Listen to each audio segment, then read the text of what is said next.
مسلمان نے کوشش کر کے ایک نیا راستہ بنایا. وہ راستہ خبر ہے کون سا ہے؟ وہ راستہ جواز کا ہے. وہ راستہ جواز کا ہے کہ اس کام کا کرنا جائز ہے، لہذا اسے کرو. حالانکہ راستے صرف دو ہیں، یا کفر کا ہے یا اسلام کا ہے، یا نفاق کا ہے یا ایمان کا ہے، یا سنت کا ہے یا بدعت کا ہے. کوئی تیسرا راستہ نہیں ہے. مسلمان کے لیے کوئی راستہ نہیں ہے. مسلمان کے لیے اس کے علاوہ کوئی راستہ نہیں ہے. اگر آپ یہ کہتے ہیں کہ یہ سنت تو ہے، یہ کام سنت تو ہے، لیکن اس کے کرنے کا موقع نہیں ہے، تو آپ نے دین کے ایک حصے کو ضائع کر دیا یہ کہہ کر کہ اس پر چلنے کا موقع نہیں ہے. میں کہنا چاہتا تھا کہ یہ مزاج مسلمان کا نہیں تھا، یہ مزاج منافق کا تھا. یہ مزاج منافق کا تھا کہ اس وقت اس کام کے کرنے کا موقع ہے یا نہیں ہے.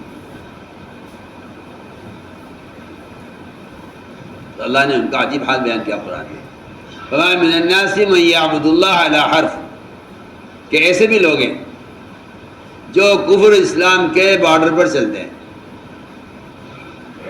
آپ جانتے ہیں کہ بارڈر کا علاقہ کتنا خطرناک ہوتا ہے.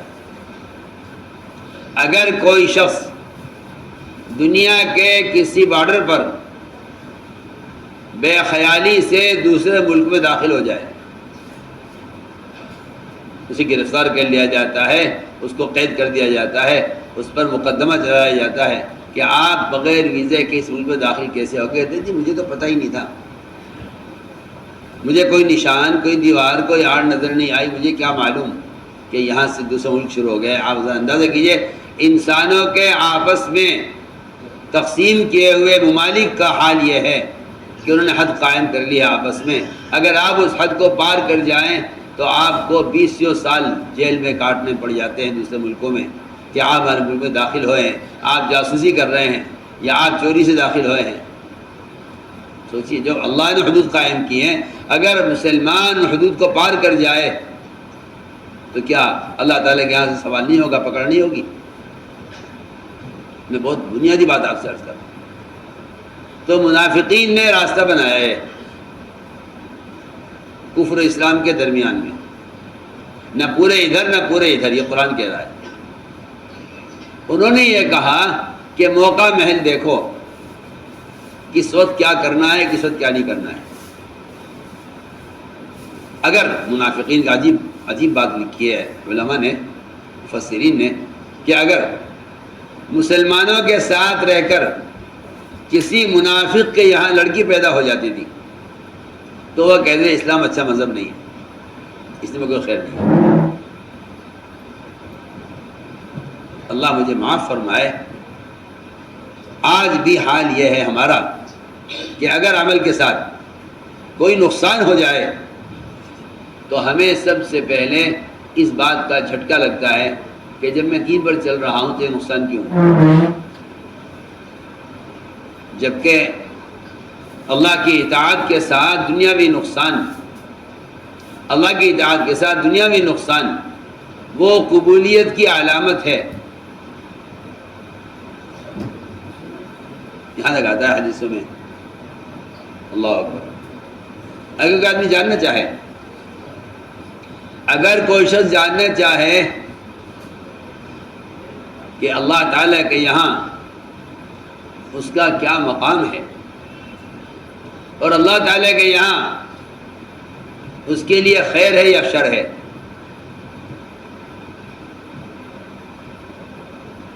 یہ جاننا چاہے کہ میں صحیح ہوں یا غلط ہوں، وہ یہ دیکھ لے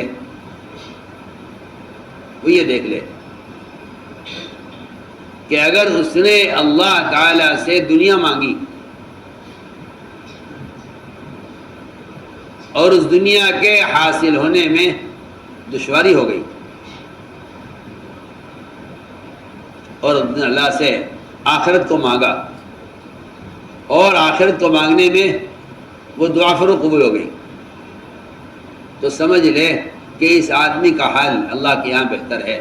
اور اگر کوئی شخص اللہ سے آخرت مانگتا ہے، اس میں دشواری پیدا ہوتی ہے، اور اللہ سے دنیا مانگتا ہے اور وہ دنیا اس کے مانگتے ہی فوراً مل جاتی ہے، تو اس بات کی علامت ہے کہ اس آدمی کا اللہ کے یہاں کوئی مقام، کوئی درجہ، کوئی حیثیت نہیں ہے۔ سوچیے، اس لیے کہ عجیب و غریب نظام ہے اللہ تعالیٰ کا۔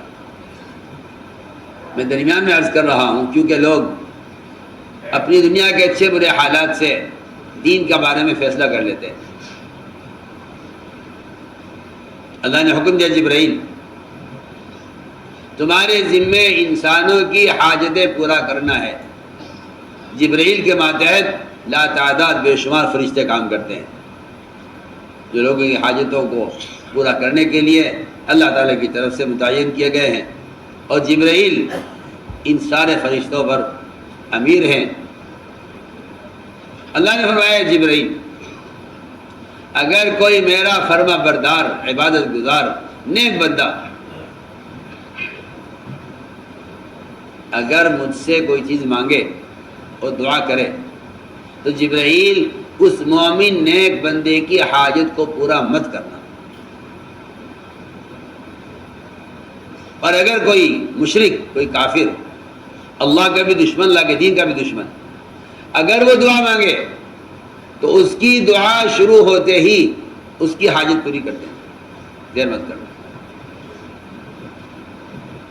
یہ اللہ کا یہ فیصلہ جبرائیل کی سمجھ سے بہت دور تھا۔ عرض کیا اے اللہ ایسا کیوں ہوا؟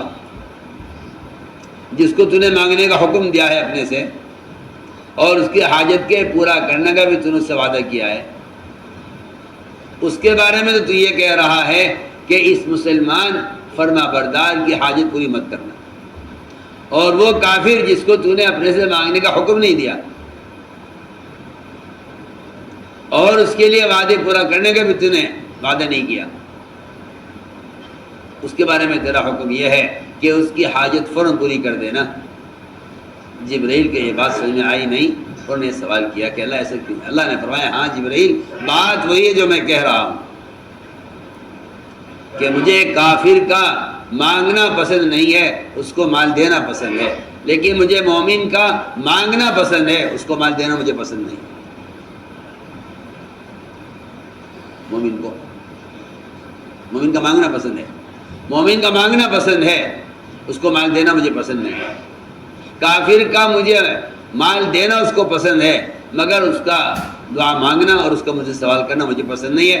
تم جتنی تاخیر کرو گے کافر کی حاجت کے پورا کرنے میں، وہ اتنی دیر مجھ سے مانگتا رہے گا، مجھے اس کا مانگنا پسند نہیں ہے۔ جیسے ہی وہ دعا کے لیے ہاتھ اٹھائے اس کی حاجت فوراً پوری کر دینا تاکہ وہ دعا چھوڑ دے، کیونکہ مجھے اس کا مانگنا پسند نہیں ہے۔ میں ایک بات عرض کر رہا تھا کہ مسلمان بہت معمولی نقصان پر دین کو چھوڑ دیتے ہیں۔ یہ منافق کی صفت ہے جس کو میں عرض کر رہا تھا کہ اگر کوئی منافق کچھ عرصہ مسلمانوں کے ساتھ رہ لیتا تھا، یہ دیکھنے کے لیے کہ دیکھنا ہے کہ دین میں کیا برکتیں ہیں اور مجھے ان کے ساتھ رہ کر کیا فائدہ حاصل ہوتا ہے، میں تو ساتھ میں بحث کرتا ہوں کہ دنیاوی غرض کے لیے دین اختیار کرنا، دنیاوی غرض کے لیے دین اختیار کرنا یہ کافر کا مزاج ہے، مومن کا مزاج نہیں۔ سچی سنیے میں کیا کہہ رہا ہوں۔ دنیا کے کسی فائدے کے لیے، یہ دنیا کی غرض کے لیے دین اختیار کرنا یہ کافر کا مزاج ہے۔ یعنی سینکڑوں مثالیں قرآن میں حدیث میں بڑی ہوئی ہیں کہ اے محمد اگر تم یہ کروا دو ہم تمہیں پر ایمان لے آئیں گے، اے محمد اگر تم یہ پہاڑ ہٹوا کر یہاں مکے کی زمین کو ملک شام کے نرم بنوا دو اور یہاں تم باغات لگوا دو ہم تمہیں نبی مان لیں گے۔ یہ کافر کا کہنا ہے۔ اور جب مومن نے کہا صلی اللہ علیہ وسلم سے، صحابی نے، کہ کہ میں آپ کے ساتھ جنت میں آپ کا ساتھ چاہتا ہوں. آپ نے فرمایا تنگی کے لیے، فاقوں کے لیے، بیماریوں کے لیے، پریشانیوں کے لیے تیار ہو جاؤ اگر ہمارے ساتھ رہنا چاہتے ہیں. میں پھر عرض کرتا ہوں، دین کی برکتوں کو دیکھ کر یا دین کی برکتوں کے لالچ میں اگر کوئی اسلام کی طرف آنا چاہتا ہے تو یہ کفر کا مزاج اسلام کا مزاج نہیں ہے. تو میں نے عرض کیا جب کوئی منافق کچھ عرصہ مسلمانوں کے ساتھ رہتا ہے وہ دیکھتا ہے مجھے کیا ملا. تو اگر اس منافق کے یہاں لڑکی پیدا ہو جائے، جبکہ لڑکی کا پیدا کرنا یہ لڑکا کا پیدا کرنا اس کا اختیار نہ کسی فرشتوں کو ہے، نہ کسی نبی کو ہے، نہ کسی ولی کو ہے. سلیمان علیہ السلام 100 مجاہد تیار کرنے میں ناکام ہو گئے. سنیے تو صحیح میں کیا کہہ رہا ہوں. سلیمان علیہ السلام اپنی اعلیٰ قوت، اعلیٰ نسل کی بیویاں، اعلیٰ ارادہ، اللہ کے راستے کے مجاہد تیار کرنے کا، سلیمان علیہ السلام اس ارادے میں ناکام ہو گئے، اس لیے کہ لڑکا یا لڑکی پیدا کرنا یا حمل قائم ٹھہرا لینا یہ صرف اللہ کے امر کے ساتھ ہے، مخلوق کو اس میں کوئی دخل نہیں ہے. اگر کوئی نبی چاہتا بھی ہے کہ بیٹا ہو جائے تو اس کو اس پر قدرت نہیں ہے. اس کو اس پر قدرت نہیں ہے کہ نبی کی چاہت سے بیٹا ہو جائے. ایسی چیز پر منافقین نے اسلام کی بنیاد رکھی ہے جو چیز انسان کے بس سے باہر ہے. سننے میں کیا کہہ رہا ہوں، جو چیز انسان کے بس سے باہر ہے اس پر منافق نے اسلام کی بنیاد رکھی ہے. چنانچہ اگر منافق کے یہاں بیٹی پیدا ہو جاتی تھی تو وہ کیا کہتے تھے، اسلام میں کوئی خیر نہیں ہے، دیکھو بیٹی پیدا ہوگا. اگر اسلام میں خیر ہوتی تو بیٹا پیدا ہوتا. اس کو قرآن نے بیان کیا ہے، ان اصابہ غیر خیر اطمأن به وان اصابہ فتنہ انقلب علی وجہہ، کہ اگر ان کو خیر نظر آ جائے کوئی اسلام میں آنے کے بعد مسلمانوں کے ساتھ رہ کر تو ان کے دل مطمئن ہو جاتے ہیں کہ ہاں اسلام اچھا مذہب ہے. اور اگر انہیں کوئی نقصان آ جائے انقلب علی وجہہ تو یہ پلٹ جاتے ہیں کفر کی طرف کہ اسلام میں کوئی خیر نہیں ہے. علما خسر الدنیا والآخرہ، ان کے لیے دونوں جگہ کا خسارہ ہے، دنیا کا بھی آخرت کا بھی. تو میں ایک بات چھیڑی ہے میں نے، اس کو سمجھنا چاہیے. آج مسلمان، پڑھا لکھا مسلمان، جس کو اللہ نے علم بھی دیا ہے، سمجھ بھی دی ہے، وہ اس کوشش میں ہیں کہ آج کل کے قوانین، آج کل کے حالات، آج کل کا ماحول، آج کل انسانوں کی عادات، ان کی ضروریات، ان کا مزاج، اس اعتبار سے اسلام میں ایک نیا راستہ تیار کرو. وہ راستہ ہے جواز کا. وہ راستہ ہے جواز کا. جبکہ قرآن کا حکم یہ ہے، قرآن کا حکم یہ ہے ادخلوا فی السلم کافہ، اسلام میں پورے داخل ہو جاؤ. یہ پورے داخل ہو جاؤ یہ جو حکم ہے، یہ حکم نماز چھوڑنے والے کے لیے نہیں ہے.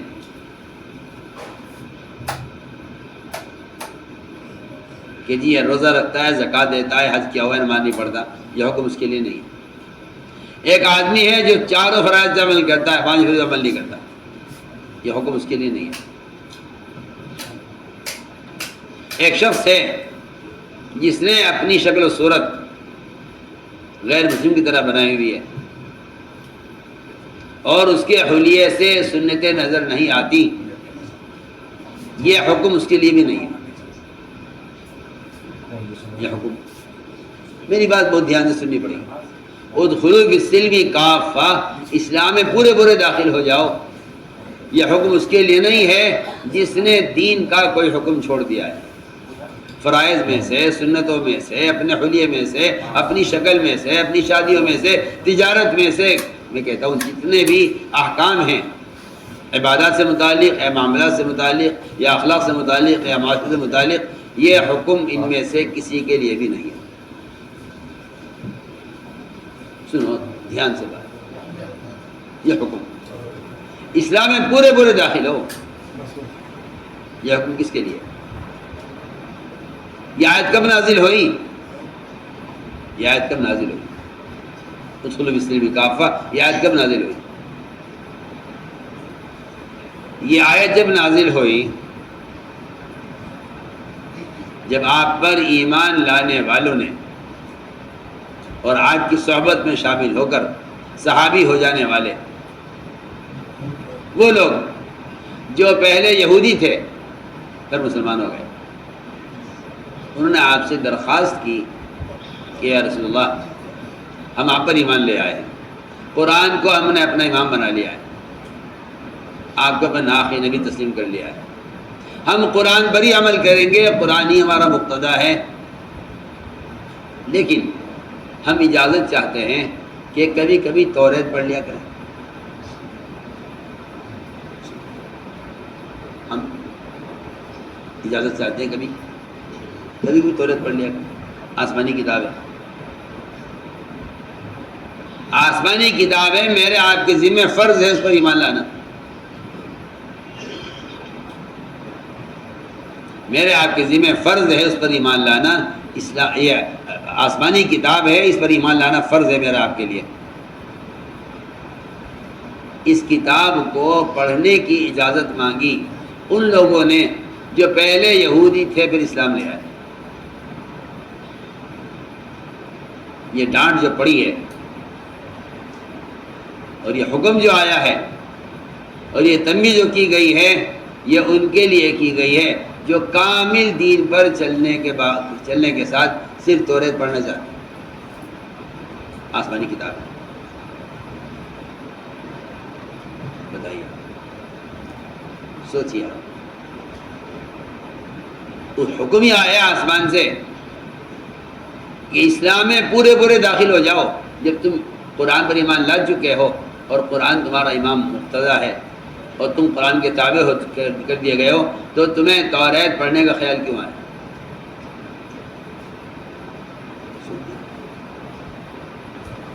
یہاں تو قرآن نازل ہو گیا ایک عام صحابی کے سوال پر، اور نہ عمر رضی اللہ عنہ کو خیال آیا کہ قرآن بھی پڑھ لیا، حدیث بھی سمجھ لیا، آپ کی منشا کو بھی خوب جانتے ہیں، بلکہ عمر ایسے آدمی ہیں کہ جن کی زبان پر فرشتے بولتے ہیں۔ ان کا دل چاہ گیا کہ دیکھیں توریت میں کیا ہے۔ ایک یہودی عالم سے کچھ اوراق توریت کے لیے آپ کے سامنے آئے، پوچھا عمر ہاتھ میں کیا ہے؟ عرض کیا کہ میں نے توریت پڑھی ہے تاکہ میرے علم میں اضافہ ہو، مجھے پتہ چلے توریت میں کیا ہے۔ اتنا غصہ آپ کو آ گیا، اتنا غصہ آ گیا کہ آپ کا چہرہ سرخ ہو گیا غصے سے۔ آپ نے عمر سے کچھ نہیں کہا، آپ سیدھے ممبر پر گئے اور ممبر پر نے بیان کیا۔ آپ کے غصے کی حالت یہ تھی حضرت عمر کے توریت پڑھنے پر کہ اعلان ہو گیا مدینہ منورہ میں کہ سب ہتھیار لے چلیں، اللہ کے رسول کو کسی نے زیادہ ستایا ہے، کوئی بڑی بات پیش آ گئی ہے۔ پوری مسجد بھر گئی انصار سے، ہر ایک کے ہاتھ میں تلوار تھی کہ آج جس کو حکم دیں گے اسے ہم قتل کر دیں گے۔ کس نے ستایا اللہ کے نبی کو؟ غصہ سارا عمر پر تھا۔ عمر نے توریت کیوں پڑھی؟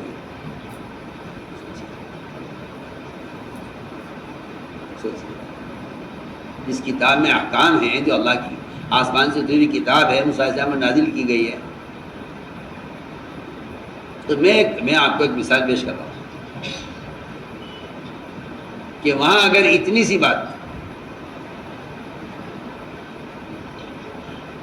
اس کا اگر مطالبہ کر لیا جائے تو حکم ہے اسلام میں پورے داخل ہو جاؤ جن لوگوں کا مطالبہ غیروں کے طریقوں کا ہے عملی طور پر۔ بتائیے تو صحیح، ان کے لیے قرآن کی ڈانٹ کیا ہوگی جب توریت پڑھنے والوں کے لیے حکم یہ ہے کہ تمہارے اسلام میں پورے داخل نہیں ہوئے، تم دو کشتی کے سوار ہو، ابھی تم پورے اسلام میں داخل نہیں ہوئے کہ تمہارا قرآن بھی پڑھنے کو دل چاہتا ہے، توریت پڑھنے کو دل چاہتا ہے، لہٰذا تم ایک طرف ہو جاؤ، یا ادھر ہو جاؤ یا ادھر ہو جاؤ، سیدھی بات۔ تو میں نے یہ بات اس لیے عرض کی ہے کہ اللہ تعالیٰ نے جو وعدہ کیا ہے دین پر، وہ وعدہ کامل دین پر کیا ہے، ناقص دین پر نہیں۔ یہ دین کے ساتھ یہ معاملہ ہے ہی نہیں کہ جتنا فیصد آپ کی زندگی میں دین ہوگا اتنا فیصد کامیابی ہو جائے گی، ایسا نہیں ہے، ایسا نہیں ہے کہ جتنا فیصد دین ہو اتنا فیصد کامیابی ہو، یہ بالکل نہیں ہے، اس کا اسلام سے کوئی تعلق نہیں۔ اسلام تو ایک جزو لا یتجزا کہا جائے کہ ایسا اسلام ایسا جامع دین ہے کہ اس کے ٹکڑے نہیں کیے جا سکتے کہ جی یہ آپ لے لو یہ چھوڑ دو۔ قرآن نے یہ کہا ہے کہ جو لوگ بعض باتوں کو لیں گے بعض کو چھوڑ دیں گے، یہ وہ لوگ ہیں جو درمیان میں ایک نیا راستہ بنانا چاہتے ہیں۔ اللہ مجھے معاف کرے، یہ ایک فکر ہے اس زمانے کے پڑھے لکھوں کی کہ اسلام میں ایک ایسا راستہ بھی ہونا چاہیے کہ جس سے ایک عام تاجر، ایک عام مسلمان، ایک عام آدمی یا کوئی آدمی اگر بیچارہ وہ سیاست میں ہے یا حکومت میں ہے یا وہ جو ہے اس کے ساتھ دنیاوی کچھ ایسے مسائل لگے ہوئے ہیں جس میں اس کے لیے چھوٹ دے دینی چاہیے کہ ہاں بھائی آپ کی نوعیت مختلف ہے، آپ اگر اس طرح کر لیں تو کوئی حرج نہیں ہے۔ مجھے اس بات پر حیرت ہوتی ہے کہ کوئی مسلمان یہ کہے کہ جی یہ والا جو دین ہے یہ تو اولیاء اللہ کا ہے، صوفیاء کا ہے، علماء کا ہے، فقہا کا ہے، جو امت کے ماشاءاللہ امت کے رہبر ہیں، باقی میں تو کوئی رہبر نہیں ہوں، میں تو ایک عام مسلمان ہوں، میرے لیے اس گنجائش ہو، اس کے لیے گنجائش نہ ہو۔ قرآن نے نہ تقوی کو ایسی تقسیم کی ہے، نہ اسلامی کو ایسی تقسیم کی ہے، قرآن میں ایسا کوئی راستہ ہے ہی نہیں۔ تو میں نے عرض کیا کہ جو وعدہ ہے اللہ کی طرف سے، اللہ کے سے وعدہ کمال دین پر ہے، وعدہ کمال دین پر ہے، وعدہ کمال دین پر ہے، وعدہ کمال دین پر ہے۔ امام غزالی رحمۃ اللہ علیہ نے عبادت 10 چیزیں گنوائی ہیں کہ 10 چیزیں عبادت ہیں، جو آدمی 10 چیزوں میں اللہ کے حکم پر نبی کے طریقے پر چل رہا ہے وہ عبادت کر رہا ہے۔ نماز، روزہ، حج، زکوٰۃ، ذکر، تلاوت، دعوت الی اللہ کا یہ فریضہ، اور تجارت، اور پڑوسیوں کے حقوق اور سنتوں کا اہتمام۔ یہ 10 چیزیں امام غزالی نے عبادت گنوائی ہیں۔ ان میں سے اگر کوئی ایک چیز بھی ناقص ہے تو فرماتے ہیں کہ اس کا دین اس طرح ناقص ہے جس طرح نماز پڑھنے والا اگر ایک سجدہ چھوڑ دے یا ایک رکوع چھوڑ دے تو اس کی نماز ناقص ہو جاتی ہے۔ ان 10 چیزوں کو امام غزالی نے عبادت گنوایا ہے کہ 10 چیزیں اگر مسلمان کے زندگی میں ہیں عملی طور پر تو اس کو فرمایا گیا کہ یہ عبادت ہے، کہ یہ عبادت ہے۔ میرے بزرگ دوستوں، اس لیے وعدہ کامل دین پر ہے، وعدہ کامل دین پر ہے۔ دین ناقص کب ہوتا ہے؟ کہ دین ناقص جب ہوتا ہے جب مسلمان یہ سوچ لے کہ دین کے جس حکم میں رکاوٹ پیش آ جائے گی میں اس کو چھوڑ دوں گا۔ حالانکہ اللہ کا عجیب و غریب نظام ہے۔ اللہ تعالیٰ کا نظام یہ ہے، اللہ کا نظام یہ ہے کہ وہ جس چیز کے کرنے کا حکم دیتے ہیں اس میں تو اللہ تعالیٰ رکاوٹ پیدا کرتے ہیں۔ سنیے آپ یہ ذہن سے نکال دیجئے کہ اللہ تعالیٰ نے ہمیں اسلام کا حکم دیا ہے تو اللہ تعالیٰ اس میں ہمارے لیے سہولت بھی کریں گے۔ سنیے مسلمان کی یہ سوچ غلط ہے کہ اگر ہمیں دین میں سہولت مل گئی تو ہم دین اختیار کریں گے، یہ خیال ہی غلط ہے، کیونکہ یہ خیال کہ اس کے دین پر چلنے میں اللہ سہولت دے دیں، میں کہتا ہوں کہ پھر یہ دین نہیں ہے، پھر یہ خواہش ہے۔ آپ بات توجہ سننا بہت، اللہ کا نظام یہ ہے کہ اللہ تعالیٰ جس کام کے کرنے کا حکم دیتے ہیں بندے کو، اس میں رکاوٹیں پیدا کرتے ہیں، اس میں رکاوٹ پیدا کرتے ہیں۔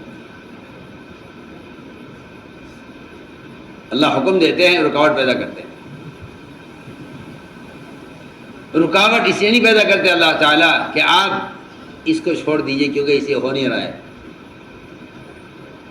اللہ رکاوٹ اس لیے پیدا کرتے ہیں کہ وہ صرف اپنے بندے کی اندر کی طلب اور کوشش کو دیکھنا چاہتے ہیں کہ اگر دین کے کسی کام میں رکاوٹ پیش آ جائے تو میرا بندہ اس کے لیے کیا کوشش کرتا ہے۔ اگر یہ کوشش کر لے تو میرے یہاں جو اجر ہے وہ اجر اس کوشش پر ہے، وہ اجر کوشش پر ہے،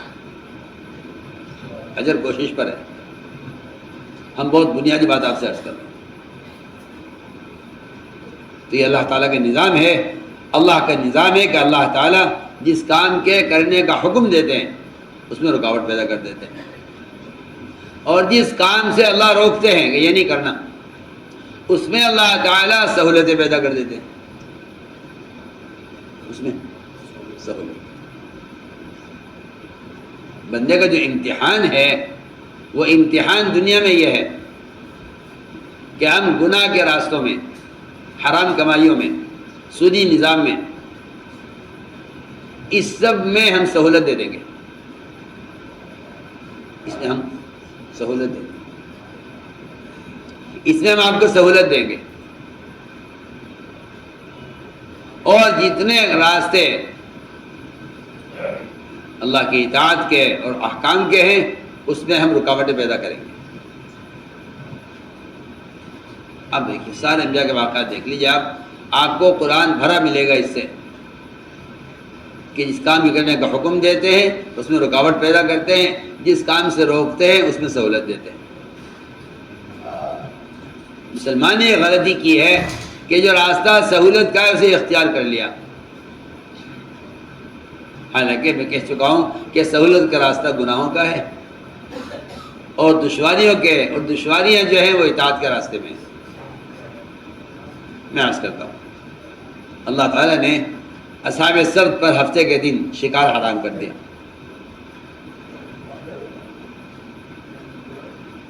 پھر یہ نہ ہوا کہ ساری مچھلیاں غائب ہو جاتی تاکہ کوئی شکار نہ کر سکے، اور ساری مچھلیاں سمندر کی تہہ میں چھپ جاتی۔ نہیں، اللہ نے ان کے امتحان کے لیے سمندر کی ساری مچھلیوں کو پانی کی سطح پر جمع کر دیا۔ مچھلیاں اوپر آ گئی، پانی سب نیچے آ گیا، کہیں سے پانی نظر نہیں آتا تھا، اس طرح مچھلیاں سمندر کی سطح پر جمع کر دی۔ ہم دیکھنا چاہتے ہیں کیا کرتے ہیں۔ انہوں نے حیلہ کیا، انہوں نے جمعہ کے دن نیچے جال ڈال دیا، ہفتے کے دن شکار نہیں کیا، اتوار کے دن شکار کر لیا۔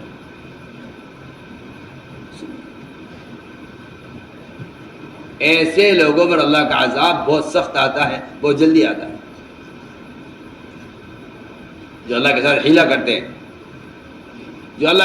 حیلہ کرتے ہیں، میں کہنا چاہتا ہوں کہ دیکھیے اللہ تعالیٰ نے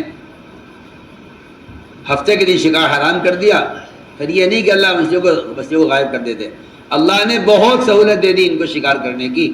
اللہ دیکھنا چاہتے ہیں اس سہولت پر یہ شکار کو چھوڑ دیتے ہیں، شکار کرتے ہیں۔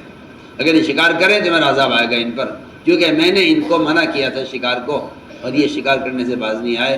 اور یہ باز کیسے آ جاتے جبکہ ہم نے ان کو سہولت دے دی۔ سنیے آپ، ایسے قرآن میں ایسے واقعات بہت ہیں کہ ہم انہیں ایک کام کے کرنے کا حکم دیں گے، اس میں رکاوٹ پیدا کریں گے۔ اگر یہ یوں کہہ دے کہ جی رکاوٹ ہے میں نہیں کر سکتا، سنیے آپ، میں مسلمانوں کے دین کو ضائع کرنے کا جو بنیادی سبب ہے آپ کو بتانا چاہتا ہوں۔ آپ کہتے ہیں قانون حکومت لائی ہے، میں کہتا ہوں قانون اللہ لائے ہے۔ کیا مجال ہے کسی دنیا کے کسی قانون کی یا باطل کسی طاقت کی مجال نہیں ہے کہ وہ ایک سنت کی خلافی کوئی قانون لے آئے، مجال نہیں ہے کسی۔ یہ تو مسلمانوں نے اپنی بے دینی کا الزام حکام پر یا شیطان پر ڈالا ہوا ہے، ورنہ اللہ کی قسم نہ شیطان کی مجال ہے کہ مسلمان سے گناہ کرا لے، نہ حکام کی مجال ہے کہ وہ کسی سنت کے خلاف قانون بنا دے، نہیں ہے۔ اس راز کو لوگ نہیں سمجھتے جو میں کہہ رہا ہوں۔ مسلمان کا یہ کہنا کہ میرے دین میں قانون رکاوٹ ہے یا حکومت کا قانون مجھے دین سے روک رہا ہے، میں کہتا ہوں بالکل مسلمان کا غلط خیال ہے۔ سنیے تو صحیح آپ، ایک سنت، سارا باطل اگلا پچھلا اپنی طاقت کے ساتھ جمع ہو جائے، اللہ کی قسم ایک سنت کے مقابلے میں تباہ ہونے کے لیے ایک سنت کا مقابلہ کافی ہے۔ ایک سنت، آپ کو بھی اندازہ نہیں ہے کہ اللہ تعالیٰ نے محمد صلی اللہ علیہ وسلم کے علاوہ دین کے ساتھ مدد کا کیا وعدہ کیا ہوا ہے۔ سننا میری بات جاگ کر، میں ایک مثال دیتا ہوں۔ نبی کا نماز پڑھنا، نبی کا روزہ رکھنا، نبی کا زکوٰۃ دینا، نبی کا حج کرنا، نبی کا غزوہ کرنا، نبی کا نوافل پڑھنا، ذکر کرنا، تلاوت کرنا، سارے اعمال ایک طرف۔ اگر نبی کے اندر صرف ایک خواہش ہے شہد پینے کی، کیا پینے کی؟ شہد پینے کی۔ میری بات جا کے سننا، بہت میں بات عرض کر رہا ہوں۔ میں کہنا چاہتا ہوں کہ اگر نبی کی چاہت کے خلاف، اگر نبی کی چاہت کے خلاف کوئی آدمی نبی کو اس کی چاہت سے روکنے کی کوشش کرے،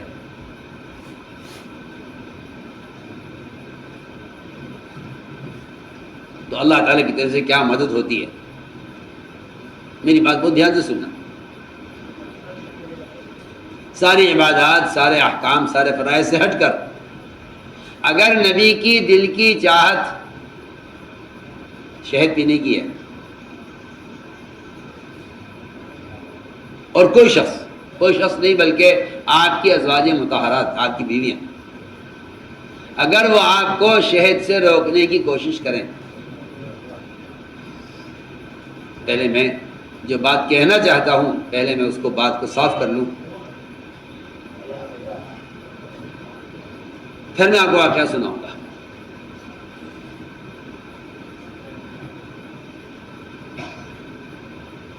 میں یہ بات اس لیے کہہ رہا ہوں کہ مسلمان دین کو صبح شام چھوڑ رہا ہے یہ کہہ کر ماحول یہ ہے، قانون یہ ہے، ماحول یہ ہے، قانون یہ ہے، ماحول یہ ہے، قانون یہ ہے، حکومت راضی نہیں ہے، ہمارا قانون اس سے راضی نہیں ہے، ہمارا کلچر، ہماری سوسائٹی، ہماری برادری اس سے راضی نہیں ہے۔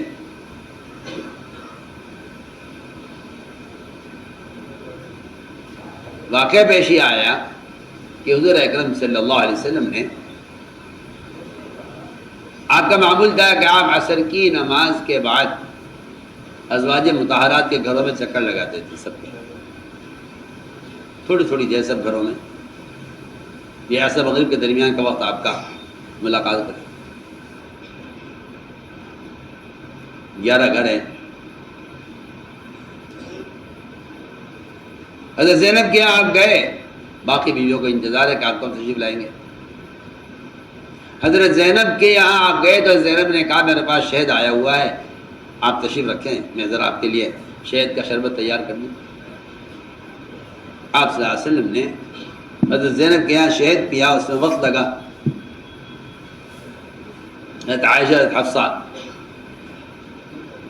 ان دونوں کو انتظار ہوا کہ آپ کیوں نہیں آ رہے، کیوں زینب کے یہاں دیر ہو گئی۔ تو ان دونوں نے تحقیق کی اور معلوم کیا کہ پتہ لگاؤ کیوں دیر ہو رہی ہے، تو پتہ یہ چلا کہ آپ زینب کے یہاں شہد پی رہے ہیں۔ پتہ نہیں تم سو رہے یا جاگ رہے، میری بات سن رہے نہیں سن رہے۔ پتہ چلا کہ آپ زینب کے یہاں شہد پی رہے۔ ان دونوں نے، حضرت حفصہ، حضرت عائشہ،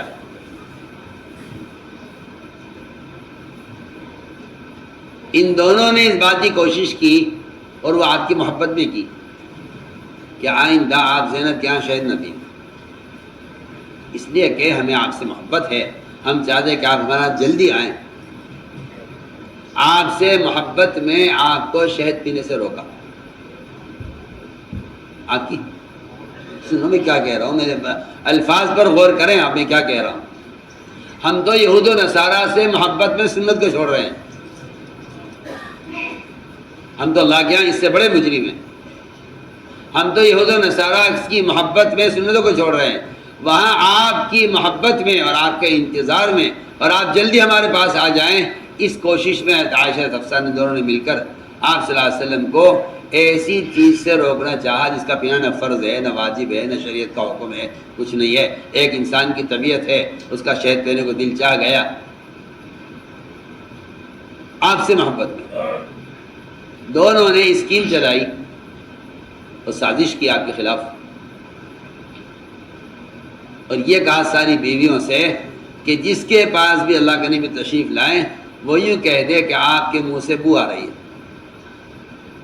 آپ ظاہر بات ہے آپ صلی اللہ علیہ وسلم بدبو کی چیز نہ استعمال کرتے تھے، نہ آپ بدبو کی چیز استعمال کرنے والوں کو مسجد میں آنے دیا کرتے تھے، کیونکہ جبرائیل سے مستقل کلام کرنا ہے، جبرائیل مستقل منہ سے منہ لگائے آپ کو وحی پہنچانے میں لگے رہتے ہیں۔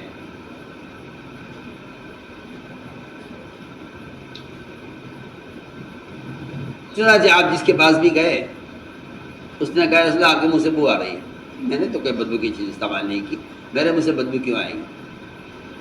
حضرت عائشہ نے یہ کہا ساری بیویوں سے کہ جب تم کہو گی بو آ رہی ہے اور وہ کہے میری میں تو کوئی بدبو کی چیز میں نے استعمال نہیں کی، تو تم یہ کہنا جواب میں کہ شاید آپ نے کہیں شہد پیا ہوگا اور اس شہد کے اندر اس کے منہ میں جو ہے اس کے اندر بدبو ہوگی اور اس کی بدبو آپ کے منہ میں آ گئی ہوگی، اس طرح بات کرنا تاکہ آپ کو یاد آ جائے کہ ہاں آپ نے شہد پیا ہے، جو ہے شہد پیا ہے آپ نے زینب کے یہاں، تو پھر اس سے انشاءاللہ امید ہے کہ آپ آئندہ زینب کے یہاں شہد نہیں پئیں گے۔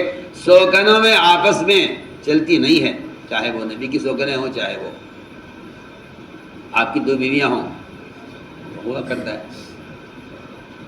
ہر بیوی کو شوہر سے محبت ہوتی ہے، اس لیے وہ ایک دوسرے کی کاٹ میں لگی رہتی ہے، یہ بنیادی بات تھی۔ جب آپ نے سنا کہ ہر ایک کہہ رہی آپ کے منہ سے بو آ رہی ہے تو آپ نے قسم کھا لی میں آئندہ شہد، حالانکہ شہد کا پینا کوئی فرض نہیں ہے۔ جی ہاں، آپ سے آپ کی بیوی، آپ کے والد، آپ کا دوست اگر یہ کہہ دے سنت چھوڑ دو تو آپ کہیں گے ٹھیک ہے میں چھوڑ دیتا ہوں، کیونکہ مجھے تمہارے ساتھ رہنا ہے، تمہارے درمیان رہنا ہے، تمہیں راضی کرنا ہے۔ آپ صلی اللہ علیہ وسلم نے بیویوں کو راضی کرنے کے لیے ایسی چیز کو چھوڑ دیا جس کا استعمال کرنا نہ فرض ہے نہ واجب ہے۔ بیویاں راضی رہیں، مجھے اگر میری بیویوں کی خوشی اس میں ہے کہ میں شہد نہ پیوں تو میں اس سے شہد آئندہ کبھی نہیں پیوں گا۔ اللہ نے تنبیہ کی آپ کو، نبی جی آپ نے بیویوں کو خوش کرنے کے لیے شہد سے انکار کیسے کر دیا اور شہد کا آپ نے کیسے حرام کر لیا؟ آپ حرام کیسے کر رہے ہیں اس چیز کو جو ہم نے آپ کے لیے حلال کیا ہے، وہ بھی بیوی کو راضی کرنے کے لیے؟ آپ نے قسم کھا لی کہ میں آئندہ شہد نہیں پیوں گا، پھر آپ نے قسم کا کفارہ دیا۔ ادھر کیا ہوا؟ ادھر یہ ہوا اللہ نے یہ فرمایا کہ عائشہ اور حفصہ اگر یہ اپنی اس غلطی سے توبہ نہیں کرتی اور اگر یہ دونوں کوشش کرتی ہیں نبی کو شہد پینے سے روکنے کے لیے، اگر یہ کوشش کرتی ہیں دونوں، تو پھر اللہ کی مدد کے لیے اللہ آپ کے ساتھ ہیں، پھر جبریل آپ کے ساتھ ہیں، پھر سارے ایمان والے آپ کے ساتھ ہیں، اور اس کے بعد سارے آسمان کے فرشتے وہ آپ کی مدد کے لیے آپ کے ساتھ ہیں۔ بتائیے تو صحیح کتنی مددیں، 4 طرح کی مددیں تو اللہ تعالیٰ نے قرآن میں بیان کی ہیں ان بیویوں کے خلاف جو آپ کو شہد پینے سے روکنے کی کوشش کریں، وہ بھی آپ کی محبت میں۔ میں ایک مثال دے رہا ہوں، نبی کو اس چیز سے روکنا جس کے لیے نبی بھیجے نہیں گئے، جب اس پر اتنی بڑی مددیں آپ کے ساتھ ہیں عائشہ اور حفصہ کے خلاف، رضی اللہ عنہما. تو جس کام کے لیے نبی کو بھیجا گیا ہے اگر کوئی اس میں رکاوٹ بنے، نبی کے مقابلے میں آئے، تو کون سی مدد ساتھ ہونی چاہیے؟ آپ سوچیے. یہ نبی کی بعثت کا مقصد ہے شہد پینا؟ بتائیے، نبی کی بعثت کا کوئی مقصد ہے شہد پینا؟ نہیں. شہد ضروریات میں سے بھی نہیں ہے، تفقہات میں سے ہے. تفقہ کا مطلب یہ ہے کیا ہو تو استعمال کر لو. سوچیے آپ، میں نے ایک مثال پیش کی. اگر آپ نبی کو اس کی ایسی چاہت کی چیز سے روک رہے ہیں، وہ بھی نبی کی محبت میں، جس کے نبی کو بھیجا نہیں گیا، تو اللہ تعالیٰ نے قرآن میں مدد کی چار مدد کے اسباب آپ کے لیے بیان کر دیے. اللہ کے بعد کسی کی ضرورت ہے؟ اللہ آپ کے ساتھ، جبریل آپ کے ساتھ، امام والے آپ کے ساتھ، پھر اس کے بعد ملائکۃ بعد ذالک ظہیر، یہ سارے فرشتے آپ کے ساتھ. ان دونوں کے خلاف بولیے آپ. تو میں کچھ کہنا چاہتا تھا کہ اللہ تعالیٰ نے نبی کی مدد، بلکہ قرآن صاحب کہا ہے اگر کسی کا یہ گمان بھی ہو، اگر کسی کو دل میں خیال بھی آ جائے کہ اللہ اپنے نبی کی مدد نہیں کریں گے، اس کو چاہیے کہ اپنی اس الجھن کو ختم کرنے کے لیے اپنے گھر کی چھت میں ایک پھندر بنا کے رسی کا ڈالے، اپنا گلا پھنسا کے خودکشی کر لے تاکہ اس کی الجھن جاتی رہے. یہ قرآن کی آیت کا ترجمہ ہے. جس کو اس بات کا شبہ بھی ہو کہ اللہ کے نبی کی مدد نہیں کریں گے، اس کو چاہیے کہ وہ آسمان میں، یعنی آسمان کا مطلب یہ ہے کہ اپنے گھر کی چھت میں وہ ایک رسی کا پھندر لٹکا لے اور اس میں گلا پھنسا کر خودکشی کر لے تاکہ اس کی الجھن جاتی ہے، اسے سکون ہو جائے، مر جائے. اس کو چاہیے خودکشی کر لے، خود اپنے آپ کو ہلاک کر لے، جس کا خیال یہ ہو کہ نبی اللہ تعالیٰ نبی کی مدد نہیں کریں گے. عجیب قرآن کی آیت. من کان یظن ان لن ینصرہ اللہ فی الدنیا والآخرہ فلیمدد بسبب الی السماء ثم لیقطع فلینظر هل یذهبن کیدہ ما یغیظ. یہ قرآن نے. تو میں ایک بات کہہ رہا تھا، اگر سارا باطل جمع ہو کر مسلمان کو کسی ایک سنت سے روکنا چاہے تو باطل کی ہلاکت کے لیے کافی ہے. سنیے آپ، جب آپ کے ازواج مطہرات کے خلاف اتنی بڑی بڑی مددیں آپ کے ساتھ ہیں، تو جو اعدائے دین ہیں، جو دین کے دشمن ہیں، اگر وہ دین میں رکاوٹ بنیں گے تو بتائیے تو صحیح اللہ تعالیٰ مسلمان کی کیسی مدد کریں گے؟ میں نے ایک بات چھیڑی ہے، میرا دل چاہتا ہے کہ اس کی طرف توجہ دی جائے. وہ یہ تھی کہ جہاں سے میں نے بات شروع کی ہے، یہ کہ مسلمان اپنی بے دینی کا الزام حکام کو، شیطان کو دے رہا ہے. جی ہم کیا کر سکتے ہیں؟ ان کی طرف سے ہو رہا ہے، یہ قانون ہے اور ہم اس لیے کیا کر سکتے ہیں؟ جبکہ میں ایک بات کہہ چکا ہوں، میں دوبارہ کہتا ہوں اس کو، اللہ تعالیٰ دین میں رکاوٹیں خود پیدا کرتے ہیں. سنیے میں کیا بول رہا ہوں. اللہ دین میں رکاوٹ خود پیدا کرتے ہیں.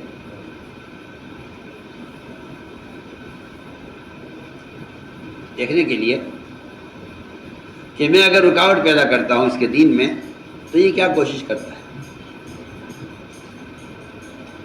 جب یوسف علیہ السلام کو مجبور کیا گیا زنا کے لیے اور گناہ کے لیے اور دروازے بند کر دیے گئے، تو نعوذ باللہ ثم نعوذ باللہ، نبی تو معصوم ہیں، لیکن یوسف علیہ السلام نعوذ باللہ اس پر نہیں تھے کہ اب میں کیا کر سکتا ہوں، مجبوری ہے، میں راستہ بند کر دیا ہے، آگے یہ گناہ کی طرف مجھے مجبور کر رہے ہیں. یوسف علیہ السلام اٹھ کر بھاگے. اس بھاگنے سے دروازے کھلے ہیں. بھاگنے سے دروازہ کھلے گا۔ لیکن عجیب ہمارا تمہارا حال ہے، ہم یہ کہتے ہیں کہ اللہ نے بندے کو اس کا مکلف ہی نہیں کیا جس کی اس میں طاقت نہیں ہے، حالانکہ آیت کا مطلب یہ نہیں، آیت کا مطلب یہ نہیں ہے لا یکلف اللہ نفسا الا وسعها، اس کا مطلب ہرگز یہ نہیں ہے کہ آپ سے جتنا ہو سکے آپ اتنا کیجئے، یہ مطلب نہیں ہے، یہ مطلب اس آیت کا۔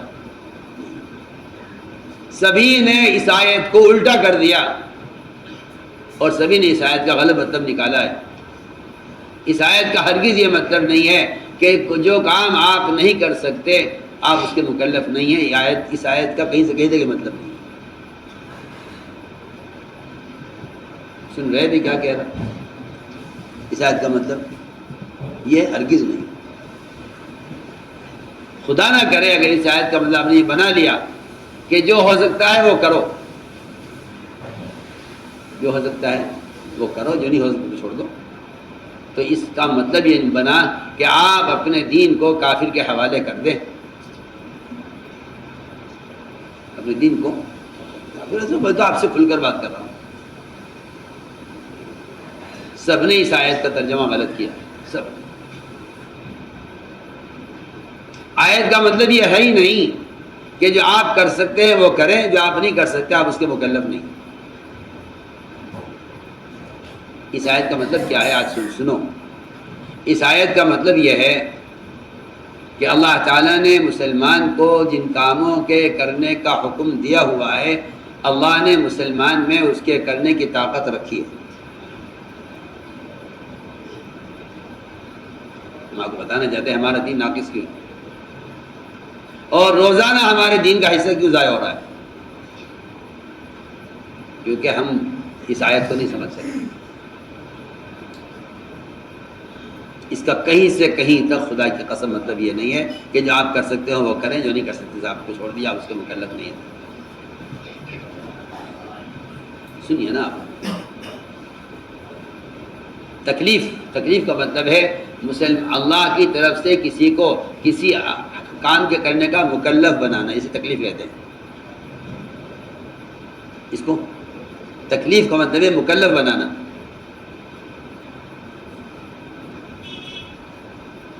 اب مسلمان یہ کہتا ہے کہ جی یہ قانون ہے لہذا میں تو اس کا مکلف نہیں رہا،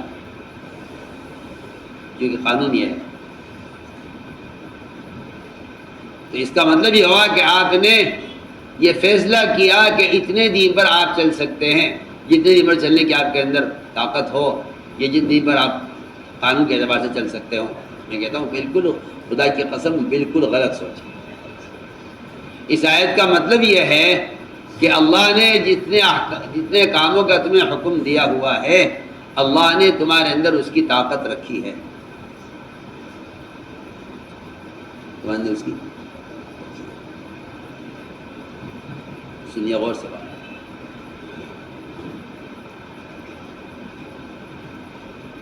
اللہ تعالیٰ نے زکوٰۃ کا حکم دیا،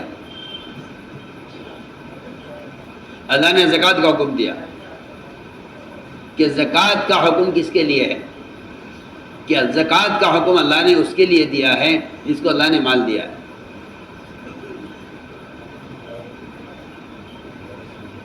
اللہ نے اس کو اللہ نے مال دیا ہے، اس کو زکوٰۃ کا حکم دیا ہے۔ لوگ یہ کہتے ہیں کہ جی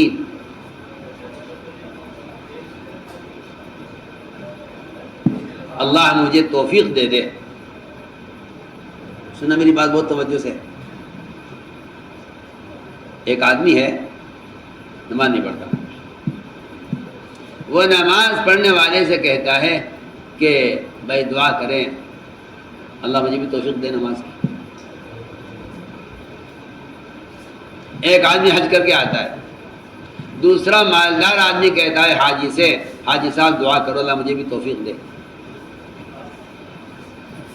یہ مالدار جو زکوٰۃ کی توفیق کی دعا کرا رہا ہے، اور یہ مالدار جو حاجی صاحب سے اپنے حج کی توفیق کی دعا کرا رہا ہے، میں کہتا ہوں یہ دونوں اللہ پر جھوٹ بول رہے ہیں۔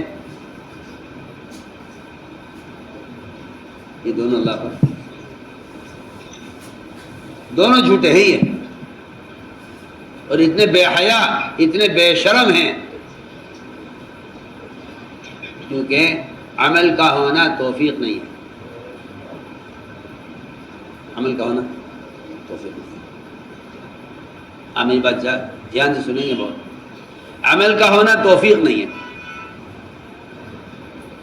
بولے ہارون، عمل کا ہونا توفیق نہیں ہے۔ کیا کہ جی ان کو تو اللہ نے توفیق دی ہے، نماز پڑھ رہے ہیں، ان کو نہیں دی ہے۔ ان کو تو اللہ نے زکوٰۃ دینے کی توفیق دی، ان کو نہیں دی ہے۔ اللہ تعالیٰ ظالم نہیں ہے کہ بندے کو توفیق بھی نہ دے، اس کو عذاب بھی دے، یہ کیسے ہو سکتا ہے؟ سوچیے نا۔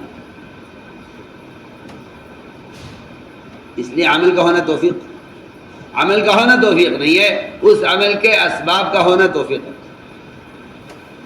ہماری بات دھیان سے سننی پڑے گی۔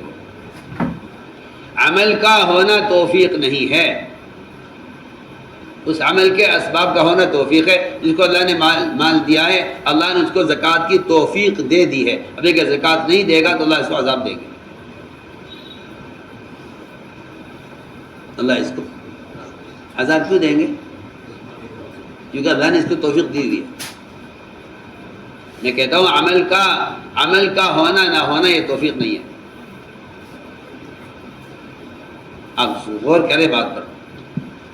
آج بے شمار مسلمان ایسے ہیں جو اللہ والوں سے، دینداروں سے، عمل کرنے والوں سے کہتے ہیں کہ دعا کہ اللہ ہمیں توفیق دیں، یہ سب اللہ پر جھوٹ بول رہے ہیں، سب اللہ پر جھوٹ بول رہے ہیں۔ اللہ نے مالدار کو مال دے دیا ہے، اللہ نے اس کو حج کی توفیق دے دی ہے۔ اللہ نے مالدار کو مال دیا ہے، اللہ نے اس کو زکوٰۃ کی توفیق دے دی ہے۔ ایک آدمی ہے جو پیدائشی اندھا ہے، نابینا ہے، اللہ نے اس کو قرآن دیکھ کر پڑھنے کی توفیق نہیں دی ہے، کیونکہ اللہ نے اس کو آنکھیں نہیں دی۔ ہاں یہ کہہ سکتا ہے کہ جی دعا کر اللہ مجھے بھی توفیق دے دے، لیکن میں آپ سے کہہ رہا ہوں آج آپ کو مالدار، صحت مند، ٹھیک ٹھاک آدمی ملے گا اور وہ یہ کہے گا عمل کرنے والے سے کہ اللہ نے آپ کو توفیق دی، اللہ مجھے بھی توفیق دے دے۔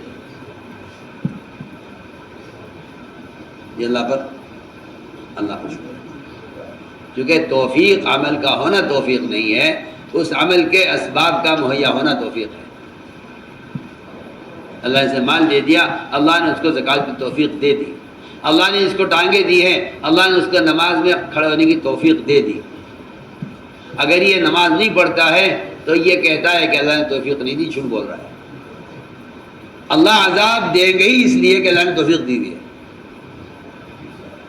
اللہ عذاب کیوں دیں گے؟ کیونکہ اللہ نے توفیق دی ہے۔ اللہ عذاب کیوں دیں گے؟ توفیق دی۔ اگر غریب آدمی زکوٰۃ نہیں دے رہا ہے تو اللہ عذاب نہیں دیں گے، کیونکہ اللہ نے اس کو توفیق نہیں دی کا مطلب یہ ہے کہ اللہ نے اس کو مال نہیں دیا۔ ورنہ کوئی مالدار یہ نہیں کہہ سکتا کہ مجھے اللہ نے توفیق نہیں دی، وہ اللہ کے دیے ہوئے مال کا انکار کر رہا ہے کہ اللہ نے مجھے کوئی مال نہیں دیا۔ تو ہماری بات توجہ چاہتی ہے، عمل کا ہونا توفیق نہیں ہے، اس عمل کے اسباب کا مہیا ہونا توفیق ہے۔ یہ ہے اصل بات۔ تو میرے دوستو یہ کہنا کہ جی ہم تو اس کے مکلف ہی نہیں ہیں جس سے ہم کر نہیں سکتے، سنیے آپ، اس بے شمار احکام ہیں سنتوں کی لائن کے، عادات ضرورت کی لائن کے، جن کو مسلمان یہ کہہ کے چھوڑ دیتا ہے کہ جی قانونی نہیں ہے، اس طرح چھوڑ بھی جاتا۔ اس کا صاف مطلب یہ ہوا کہ آپ نے اپنے دین کو کفر کے حوالے کر دیا ہے، اپنے دین کو کفر کے حوالے۔ عجیب بات ہے، میں آپ سے عرض کرتا ہوں، مسلمان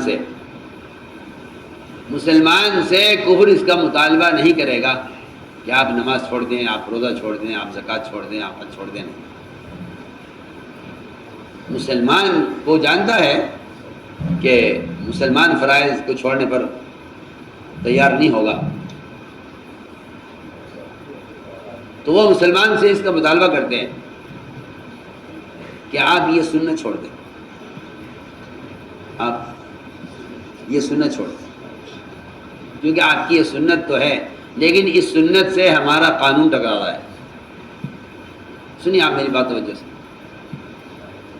مسلمان پاگل ہے وہ جو یہ کہہ دے کہ ہاں جی ٹھیک ہے اگر آپ کا قانون یہ ہے تو یہ ہم چھوڑ سکتے ہیں کیونکہ ہمارا کوئی فرض تو ہے نہیں، ہم اس سنت کو چھوڑ دیں گے کیونکہ ہمارے یہاں یہ فرض نہیں ہے۔ جی ہاں، کیونکہ مسلمان کی جہالت اور اس کی حماقت یہ ہے کہ یہ فرض کے چھوڑنے کو تو اسلام کے خلاف سمجھے، سنت کے چھوڑنے کو اسلام کے خلاف نہ سمجھے۔ جی ہاں، اور ایسا نہیں ہے کہ پاگل ہے، آج کل کے کچھ گدھے ہیں جو مسلمانوں کو بیوقوف بنا رہے ہیں، انہوں نے اسلام کا لبادہ پہنا ہوا ہے، وہ اپنی معلومات کی وجہ سے عالم مشہور ہو گئے ہیں، وہ دینی معلومات کی وجہ سے عالم مشہور ہو گئے ہیں، لیکن میں قسم کھا کر کہہ سکتا ہوں وہ آدمی عالم نہیں ہو سکتا جس کے دل میں ایک سنت کے بارے میں بھی یہ خیال ہو کہ ہاں اس کو چھوڑا جا سکتا ہے۔ وہ آدمی عالم بالکل پکی بات ہے۔ پچھلے علماء، پچھلے فقہاء، پہلے زمانے کے محدثین کا تو یقین اور ان کا تو معمول یہ تھا کہ جو آدمی سنت سے انکار کرے اسے قتل کر دیا جائے کیونکہ وہ مرتد ہو گیا اسلام سے۔ میں آپ سے بہت کام کی بات کہہ رہا ہوں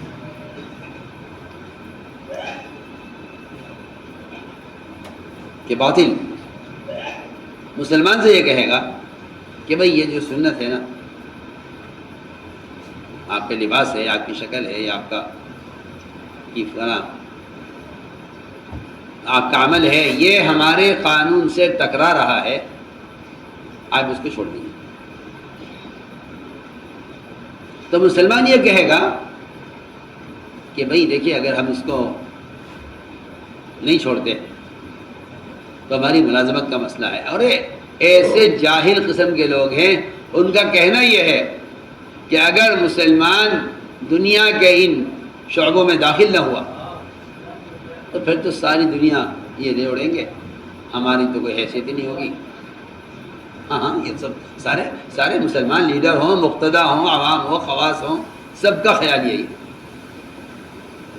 کہ مسلمان کو اتنا ڈال دیا جائے گا، نہ اس کو ریزرویشن ملے گا، نہ اس کو ملازمتیں ملیں گی، نہ یہ حکومتوں کے دفاتر میں اور دنیا کے شعبوں میں، اور اس میں تو مسلمان کا کہیں نام ہی نہیں رہے گا۔ لہٰذا کوئی ایسا درمیان کا راستہ نکالو کہ اگر ان کا قانون فلاں سنت سے ٹکراتا ہے تو ہم کہہ دیں گے ٹھیک ہے جی اس کو ہم چھوڑ سکتے ہیں، یہ سنت کے فرض کا ہے۔ سنیے آپ غور سے،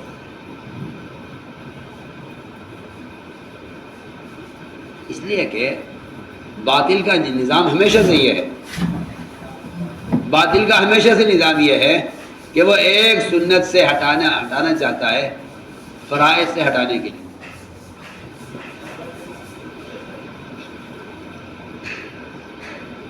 حضور اکرم صلی اللہ علیہ وسلم کا معمول تھا کہ آپ صلی اللہ علیہ وسلم بیت اللہ کا طواف کرتے ہوئے ہر چکر میں حجر اسود کا بوسہ لیتے، ہر چکر میں۔ آپ کو پسند تھا، آپ کو پسند تھا ہر چکر میں حجر اسود کا بوسہ لیں۔ کفار نے دیکھا کہ انہیں یہ عمل بڑا پسند ہے، ان کو یہ عمل بہت پسند ہے، یہ جب بھی بیت اللہ کا طواف کرتے ہیں حجر اسود کا بوسہ لیتے ہیں۔ ایک سنت ہے، ایک سنت ہے، اور آپ صلی اللہ علیہ وسلم کی محبوب سنت ہے۔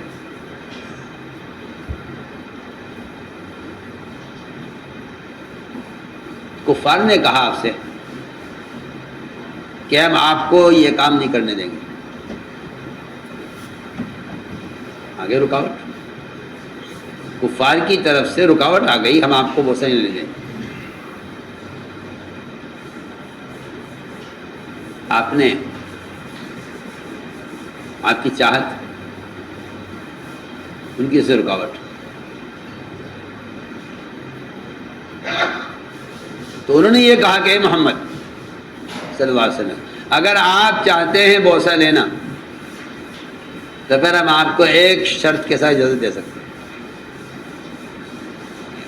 یہ ہے باطل کا طریقہ کہ وہ ایک عمل سے روکیں گے، جب آپ اس پر کوشش کریں گے تو پھر وہ کہیں گے ٹھیک ہے ہم آپ کو اجازت دے دیں گے مگر ہماری بھی ایک شرط ہوگی. ہماری ایک شرط ہے، آپ وہ پوری کر دیجئے ہم آپ کو اجازت دے دیں گے. ہم آپ کو بتانا چاہتے ہیں کہ کفر کس طرح اسلام میں رکاوٹ پیدا کرتا ہے اور اس رکاوٹ کے بعد اپنے مطالبات کے ساتھ اجازت دیتا ہے. آ جائیے لے لیجیے بوسہ، مگر ہماری ایک شرط ہے. اور کیا شرط ہے؟ کافروں نے یہ کہا ہماری شرط یہ ہے کہ جب آپ مسجد کا بوسہ لیں اور طواف کریں ہم آپ کو اس شرط پر اجازت دیں گے بوسہ لینے کی کہ آپ طواف کے دوران ہمارے بتوں کے آگے سے جھکتے ہوئے جائیں اور ان کے اوپر تبرک کے طور پر ہاتھ پھیریں. ان پر آپ بتوں پر ہاتھ پھیریں اور ہمارے بتوں کے آگے سے جھکتے ہوئے جائیں. اور یہ سب کچھ ہم جو آپ سے کروا رہے ہیں، سنیے تو صحیح، میں آپ کو بہت کام کی بات کہہ رہا ہوں. اس لیے نہیں کہ آپ کا دین غلط ہے ہمارا دین صحیح ہے، یہ ہم اس لیے کرنا چاہتے ہیں تاکہ ہمارا آپ کے درمیان تعلق رہے، آپس میں اختلاف نہ ہو، آپس میں لڑائیاں نہ ہوں، آپس میں دوریاں پیدا نہ ہوں. جی ہاں، آپ ہمارے مذہب کا احترام کریں، ہم آپ کے مذہب کا احترام کریں. اس طرح ہم مل جل کر رہیں جس سے ہمارا آپ کے درمیان میں یہ دوری پیدا نہ ہو جائے. میں آپ سے بہت کام کی بات کہہ رہا ہوں. آج بھی مسلمان کا خیال یہ ہے کہ غیروں کی چند چیزیں اختیار کر لو تاکہ ہمارے غیروں کے درمیان محبت رہے، تعلق رہے. آپ کو صاف ستھرا کرتے ہیں. آج بھی یہ مسلمانوں کا خیال ہے کہ تم دین میں اتنی سختی نہ کرو کہ جس سے تمہارے غیروں کے درمیان دوری پیدا ہو. تم چند باتیں ان کی مان لو، وہ چند باتیں تمہاری مان لیں، اس طرح آپس سے مل جل کر رہ لو. یہ آج بھی مسلمانوں کا خیال ہے. آج بھی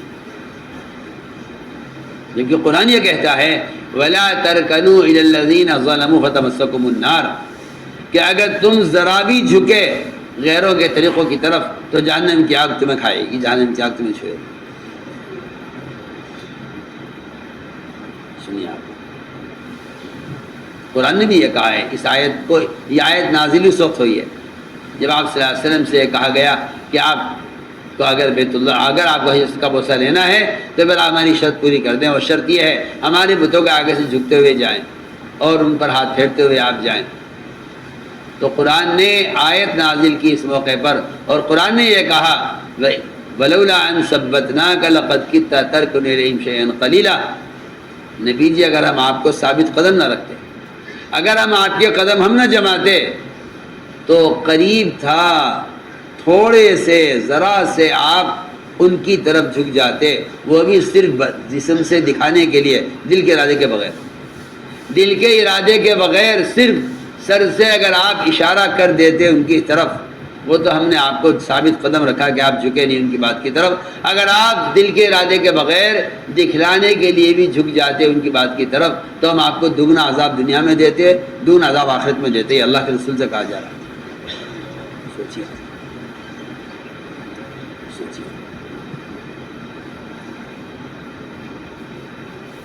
حیران ہوں اس بات پر کہ مسلمان کتنی آسانی سے کہہ دیتا ہے کہ بھئی کیا کریں، قانون ہے ہمیں جھکنا پڑے گا کیونکہ وہ اکثریت میں اقلیت میں ہے. دیا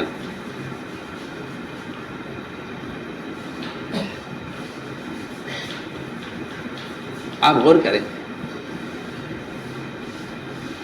آپ کو ہلکا سا خیال آیا، تھوڑا سا، شیئن قلیلا، عجیب کہا ہے قرآن نے. شیء بھی تھوڑے کو کہتے ہیں، قلیل بھی تھوڑے کو کہتے ہیں. بہت تھوڑی سی دیر کے لیے ہلکا سا خیال آ کر گزر گیا کہ اگر بغیر دل کے ارادے کے صرف دکھانے کے لیے کر لیا جائے،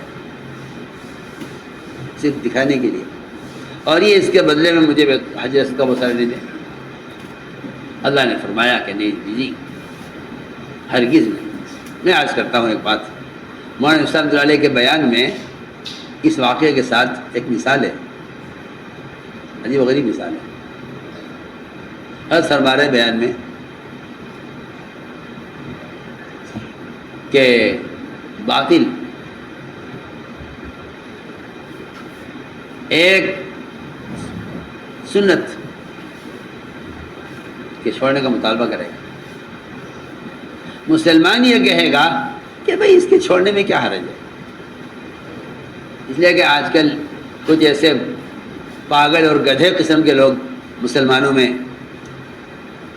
پیدا ہو گئے ہیں جن کا خیال یہ ہے کہ سنت پر اتنا زور دینا یہ تشدد ہے اور یہ جو ہے سنتوں کو فرض کے برابر کر دینا ہے.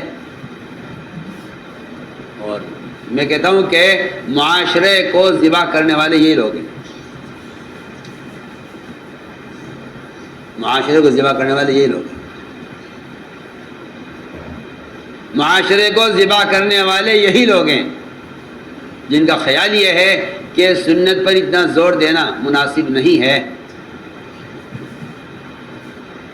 جی ہاں، انہیں پتہ ہی نہیں ہے، انہیں معلوم ہی نہیں ہے کہ اسلام میں فرض نماز کے چھوڑنے، اس کے انکار کرنے اور سنت کے انکار کرنے کا دونوں کا ایک درجہ ہے، دونوں کا ایک درجہ ہے. انہیں پتہ ہی نہیں ہے بیچاروں کو کہ اسلام میں فریضے کے انکار کرنے اور سنت کے انکار کرنے کا ایک ہی درجہ ہے، دونوں کے ایک ہی حکم ہے. جو فرض کا انکار کر دے وہ کافر ہو جاتا ہے، جو سنت کا انکار کر دے وہ بھی کافر ہو جاتا ہے. سنیے تو صحیح، کہاں سو رہے ہم؟ کون سی سنت؟ لباس کی، شکل کی نہیں. لوکی کھانا آپ حاضروں کو پسند تھا، ایک سنت ہے. میں تو آپ کو شہد کی مثال دے چکا ہوں، یہ دوسری مثال ہے کہ آپ کو لوکی پسند ہے. وزیر کے سامنے قاضی ابو یوسف جو بغداد کی عدالت کے جج تھے، انہوں نے وزیر کی دعوت کی اور دعوت میں لوکی بنوائی اور لوکی کی روایت کو نقل کیا اور یہ کہا کہ آپ صلی اللہ علیہ وسلم کو لوکی پسند تھی. کان رسول اللہ یحب الدباء، یہ روایت نقل کی اور یہ کہا کہ میں نے آپ کی لوکی بنوائی ہے. وزیر کی زبان سے نکل گیا کہ مجھے لوکی پسند نہیں ہے. قاضی صاحب نے تلوار نکال لی قتل کرنے کے لیے اور فیصلہ لکھ کر دے دیا کہ یہ آدمی اسلام سے مرتد ہو گیا ہے، اس کو قتل کر دیا جائے. سوچیے آپ، اس کو وزیر کو قتل کر دے. اس کو بڑا سخی آدمی تھا، بہت نیک آدمی تھا، مگر حکم بادشاہ نے دیا، حکم یہ دیا جو ہے عدالت نے کہ اس کو قتل کر دیا جائے. آدمی کو قتل ہے کیونکہ اس نے لوکی کے بارے میں کہہ دیا مجھے پسند نہیں. سنیے آپ، ارتداد صرف یہ نہیں ہے کہ مسلمان فریضے کا انکار کر دے. ارتداد یہاں سے شروع ہو جاتا ہے کہ مسلمان کسی سنت کا انکار کر دے، یہاں سے ارتداد شروع ہو جاتا ہے. انہوں نے فیصلہ کر دیا، وہ بغداد میں قرآن مچ گیا.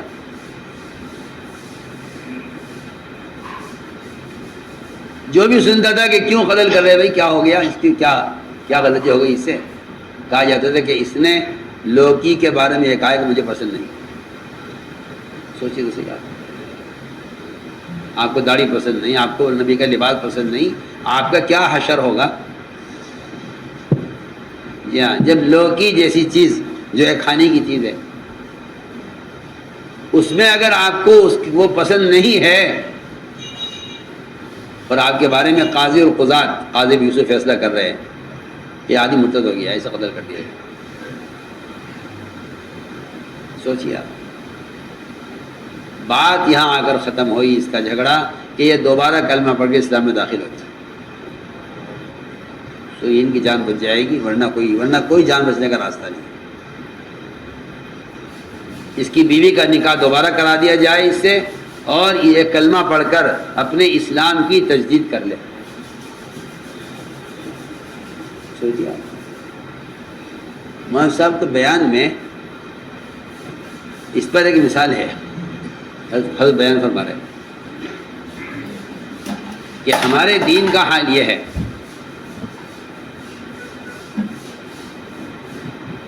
اس کی مثال سر ہمارے بیان میں عجیب مثال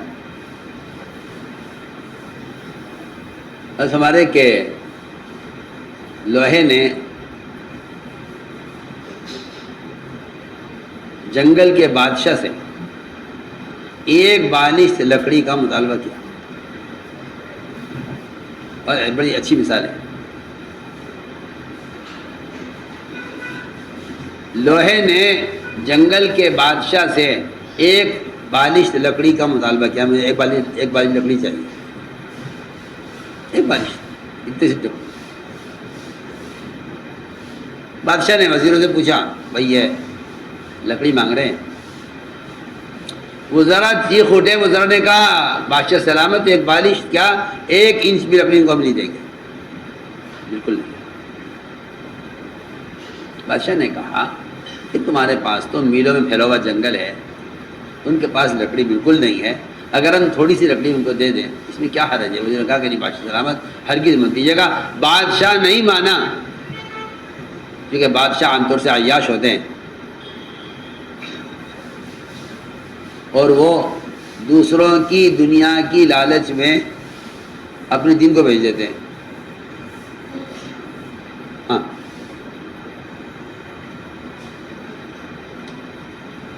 کہ اگر ہم پکے دیندار ہو گئے تو ہمارا ان کا ساتھ ملے گا نہیں، لہٰذا تھوڑی سی بے دینی ان کے لے لو تاکہ ہمارے ان کا آپس میں جوڑ رہے۔ میں آپ سے بہت کام کی بات کہہ رہا ہوں، جو آدمی اپنے کسی دوست کو منکر سے نہ روکے اس لیے کہ آپ کا اس سے تعلق ہے، اللہ ایسوں کے درمیان دشمنی پیدا کر دے گا۔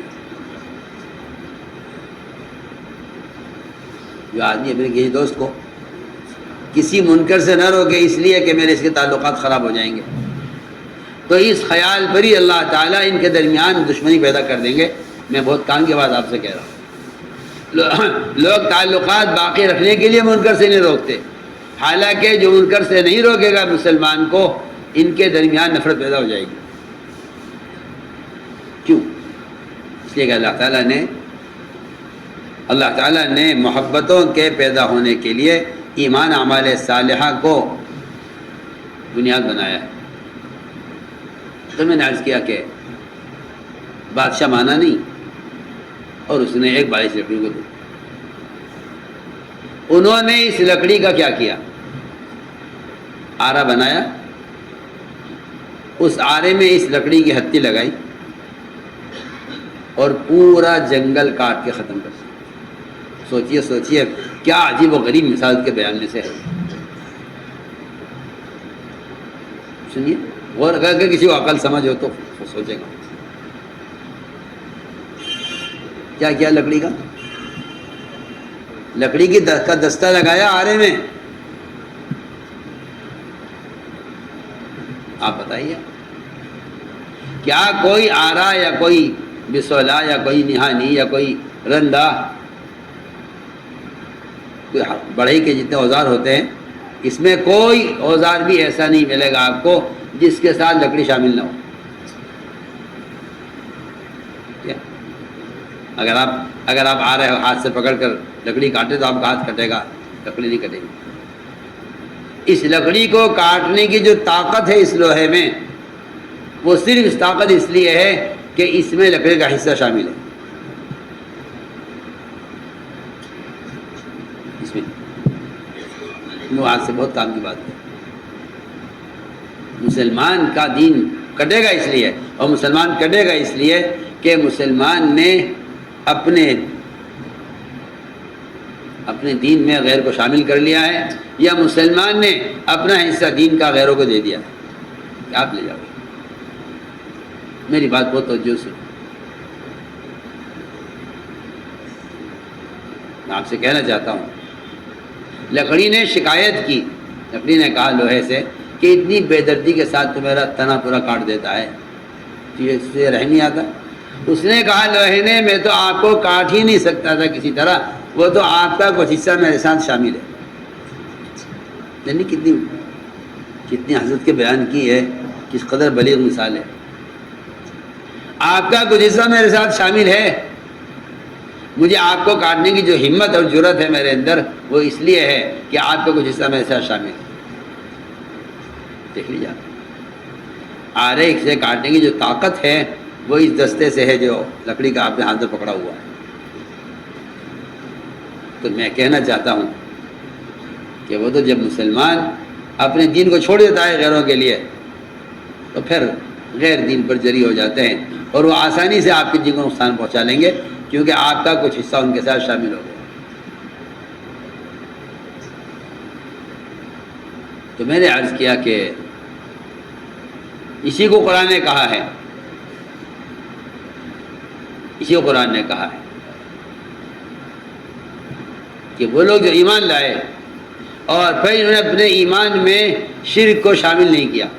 کیا مطلب شرک کو شامل کرنے کا؟ نعوذ باللہ، بتوں کی پوجا نہیں، شرک کے شامل کرنے کا مطلب یہ ہے کہ انہوں نے اپنے دین میں کوئی طریقہ غیروں کا داخل نہیں ہونے دیا۔ وَلَمْ يَلْبَسُوا إِيمَانَهُمْ بِظُلْمٍ،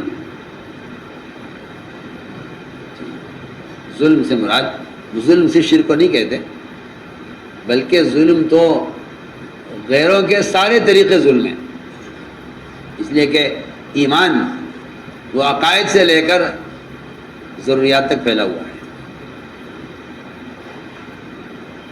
تو میں نے عرض کیا کہ قرآن یہ کہتا ہے کہ امر و ہدایت کا وعدہ ان لوگوں کے لیے ہے کہ جو اپنے دین میں غیروں کے طریقوں کو شامل نہ کریں، ان کے لیے امن بھی ہے، ان سے ہدایت کا وعدہ بھی ہے، وہ ہے ہدایت یافتہ۔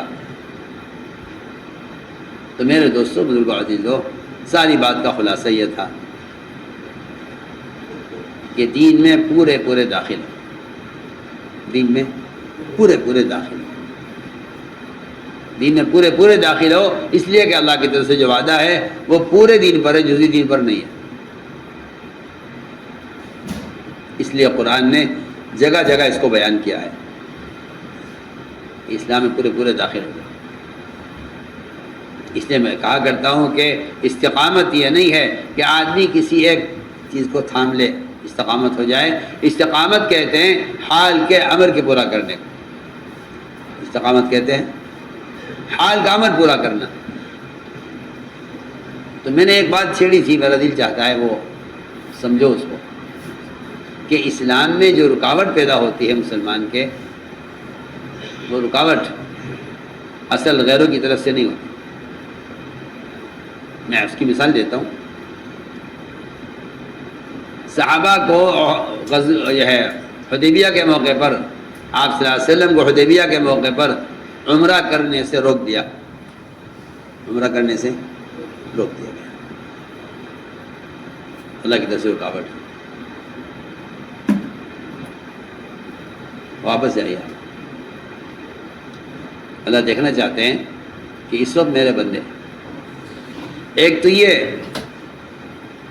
کہ ان کے اندر عمرہ کرنے کا کیا شوق ہے، دوسری طرف یہ کہ یہ میری بات مان کر واپس ہوتے ہیں یا نہیں۔ تو میرے دوستوں، میں کہنا چاہتا تھا کہ رکاوٹیں بے شک آتی ہیں، لیکن اللہ تعالیٰ اپنے بندے کی کوشش کو جانچنے کے لیے اس کے دین میں رکاوٹ پیدا کرتے ہیں اور دیکھنا چاہتے ہیں کہ میرا بندہ اس کے لیے کیا کوشش کر رہا ہے، میرا بندہ اس کے لیے کیا کوشش کرتا ہے۔ اللہ تعالیٰ اس کو جانچنے کے لیے اپنے بندے کے کام میں راستے میں رکاوٹ پیدا کرتے ہیں۔ تو ہمیں چاہیے کہ ہم اللہ تعالیٰ کو کوشش پیش کریں کہ اللہ میں نے اس کے لیے کوشش کی، کہ اللہ میں نے اس کے لیے کوشش کی ہے۔ اللہ بندہ جب کوشش کرتا ہے تو اللہ تعالیٰ پھر رکاوٹوں کو ہٹا دیتے ہیں اور بندہ اس امتحان میں کامیاب ہو جاتا ہے۔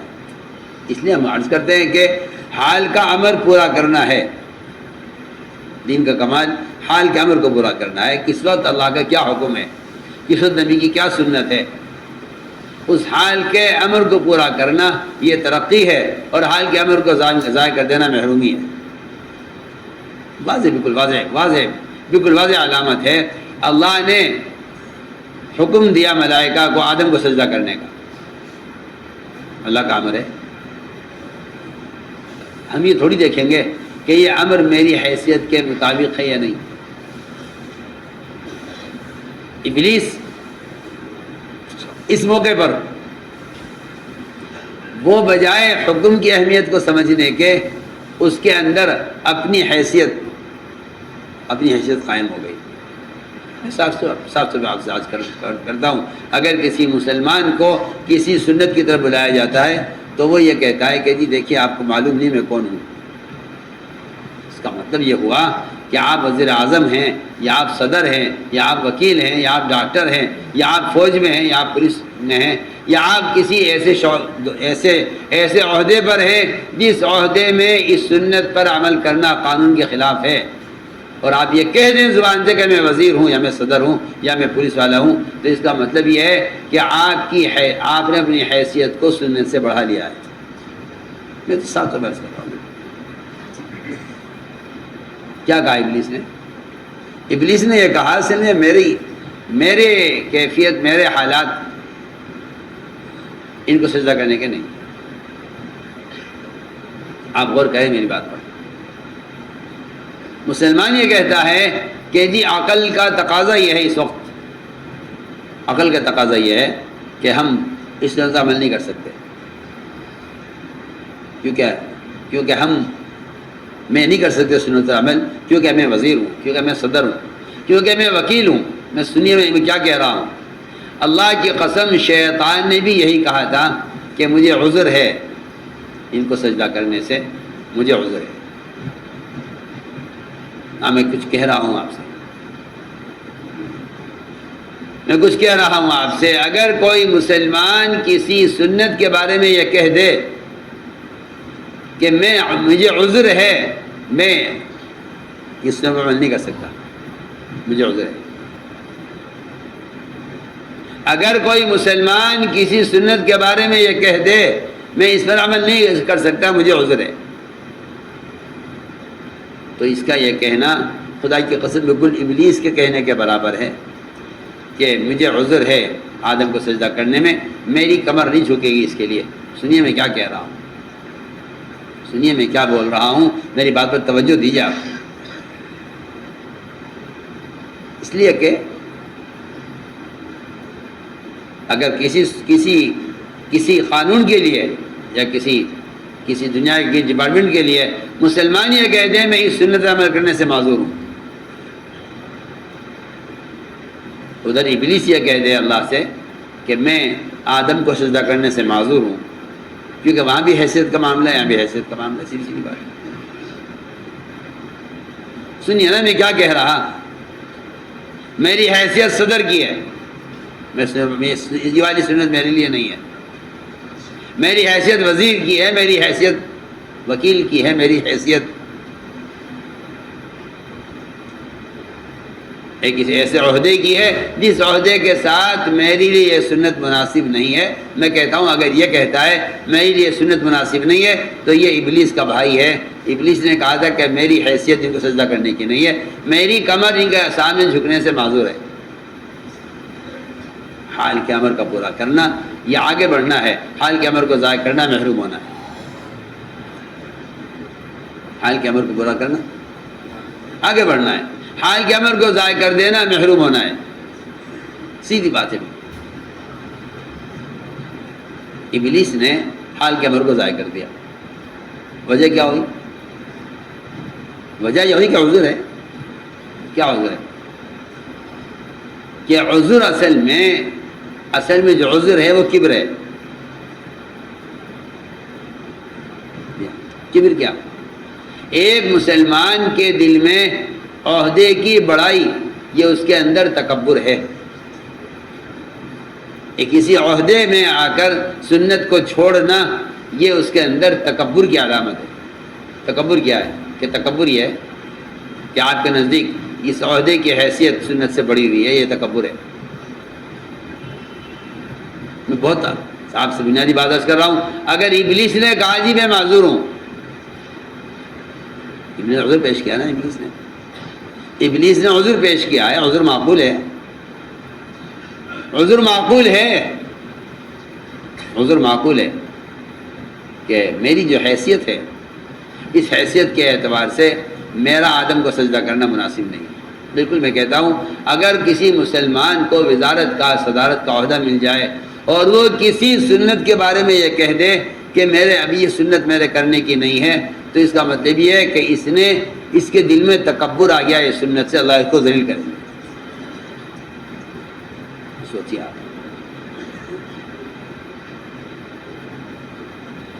آپ سوچیے ابلیس کیسے بنا ہے؟ ابلیس کے ابلیس بننے کا سبب یہ ہوا ہے انا خیر منہ، ان سے بہتر ہوں. آج اگر کوئی عہدے دار ہے وہ یہ کہتا ہے کہ میرا عہدہ اس سنت سے بہتر ہے، تو یہ ابلیس کا بھائی ہے، سگا بھائی ہے ابلیس کا. وہاں اس نے آدم کو سجدہ کرنے سے انکار کیا ہے حیثیت کی وجہ سے، یہاں آپ سنت سے انکار کر رہے ہیں حیثیت کی وجہ سے. دونوں کا معاملہ حیثیت کا ہے. وہاں شیطان کے پاس حیثیت ہے، یہاں وزیر اعظم کے پاس حیثیت ہے. سیدھی بات. میں کہتا ہوں کہ دین کو ضائع کرنے کا بنیادی سوچ یہ ہے مسلمان کی کہ یہ سنت تو ہے لیکن میرے لیے نہیں، آپ کو نہیں. آپ کا اپنی محمد صلی اللہ علیہ وسلم کی امت سے ہٹ کر آپ کا اپنا کوئی تعارف کرانا، یہ اس بات کی علامت ہے کہ آپ اپنے آپ کو محمد صلی اللہ علیہ وسلم کی امت کو نہیں سمجھتے. عجیب بات ہے جب کسی عہدے دار سے یا کسی سرکاری ملازم سے کسی سنت کے لیے کہا جاتا ہے تو وہ سب فوراً یہ کہتا ہے کہ جی اصل میں جی ہاں اصل میں آپ مجھے پہچانتے نہیں. سنیے صحیح، اگر کسی عہدے دار سے کسی حکومت کے ملازم سے کسی سنت کو کہا جائے تو وہ کیا وہ کہتا ہے کہ اصل میں آپ مجھے پہچانتے نہیں، میں کون ہوں؟ میں کوئی عام مسلمان تھوڑی ہوں کہ میں سنت عمل کر لوں، میں تو عہدے پر ہوں. اس کا مطلب یہ ہے کہ آپ کے نزدیک وزارت کا عہدہ امتی ہونے سے اونچا ہو گیا ہے. ورنہ صحابہ کرام کسی بھی ماحول میں ہوتے تھے وہ سنت پر ایسے عمل کرتے تھے اور کہتے تھے کہ جن کا قانون اس کے خلاف ہے وہ سارے احمق ہیں اور میں نے احمقوں کے لیے نبی کی سنت کو چھوڑ دوں گا. ایسا ہو سکتا ہے؟ حضرت مقداد رضی اللہ عنہ کے ہاتھ سے لقمہ گرا، حضرت مقداد کے ہاتھ سے لقمہ گرا زمین پر، اسے اٹھایا زمین سے، اسے صاف کرنے لگے کھانے کے لیے. جیسے ہی منہ کی طرف بڑھایا کسی نے برابر سے کہا یہ مناسب نہیں ہے، دیکھنے والے کیا کہیں گے. فرمایا کہ کیا میں ان احمقوں کی وجہ سے نبی کی سنت کو چھوڑ دوں گا؟ سارے احمق ہیں. مطلب یہ بنا ہے اس کا کہ اگر کوئی شخص کسی ماحول میں سنت پر عمل کرنے میں اپنی ذلت محسوس کر رہا ہے، اپنی ذلت محسوس کر رہا ہے تو اللہ اس کو ذلیل کریں گے. سچی بات. عمر نے فرمایا تھا کہ اگر میں اس وقت کرتا بدل دوں اور نیا کرتا پہن لوں تو اللہ ہمیں ذلیل کریں گے، کیونکہ ہم نے غیروں کو متاثر کرنے کے لیے آپ صلی اللہ علیہ وسلم کی ایک سنت پیون والا کرتا اتار کر نیا کرتا ہم پہن رہے ہیں کہ اس سنت کے خلاف ہو جائے گا، اور میں اگر نئے کپڑے میں عزت محسوس کرتا ہوں تو اللہ مجھے ذلیل کریں گے. یہ حضرت عمر کا قول ہے. تو میں نے عرض کیا کہ حال کا امر پورا کرنا آسان ہے. ادھر ابلیس نے سجدے سے انکار کر دیا، حیثیت بن گئی. ادھر آپ صلی اللہ علیہ وسلم نے ایک صحابی سے کہا کہ لقمہ دائیں ہاتھ سے لو، اس نے عذر پیش کر دیا. جو عذر ابلیس نے پیش کیا تھا، جھوٹا عذر کہ میری حیثیت اجازت نہیں دیتی کہ میں اپنے سیدنا کو سجدہ کروں، یہاں اس نے بھی تکبر کی وجہ سے کہہ دیا کہ میں دائیں ہاتھ سے نہیں کھا سکتا، میرا دائیں ہاتھ معذور ہے. آپ نے فرمایا اللہ کرے تیرا دائیں ہاتھ اب معذور ہو جائے، کیونکہ معذور تو تھا نہیں.